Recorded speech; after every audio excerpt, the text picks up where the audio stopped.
Hi guys, for those of you that wish that you could still warp songs in similar way that you did in Ableton 7 in the new version, Ableton 8, I'll show you a little trick that you can do. Now, I'm just going to say beforehand that this trick here adds an extra step, but if you're not comfortable yet with the way Ableton 8 works, this might be a little bit helpful.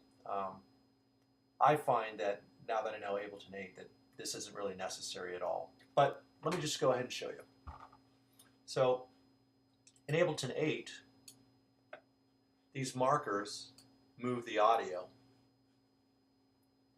as opposed to moving the timeline in Ableton 7. And that's not going to change. You're not going to be able to move the timeline to line up with your wave like you're comfortable with in Ableton 7.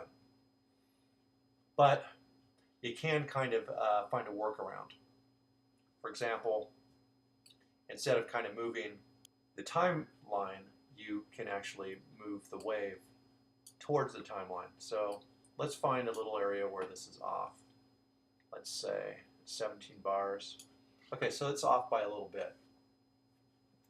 Now, as opposed to dragging the timeline over to the front of this wave, what we would normally do is just grab this little marker here and drag it towards the timeline.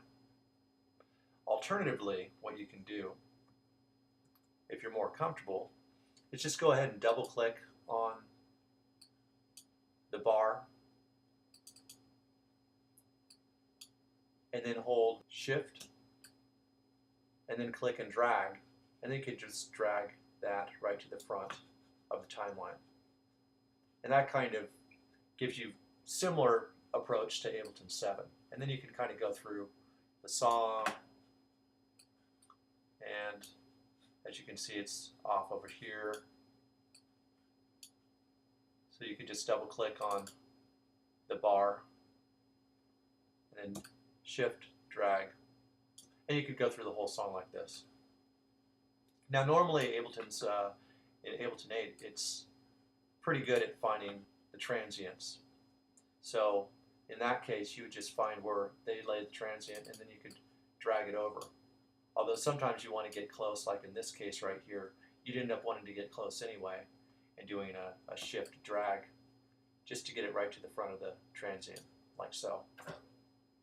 So anyone that's comfortable with Ableton 7, this should get you at least a little bit warmed up to Ableton 8. Obviously, I have other videos showing you how to warp in Ableton 8, but I just wanted to kind of add this for people in transition that aren't quite ready for the shift. Hope it helped.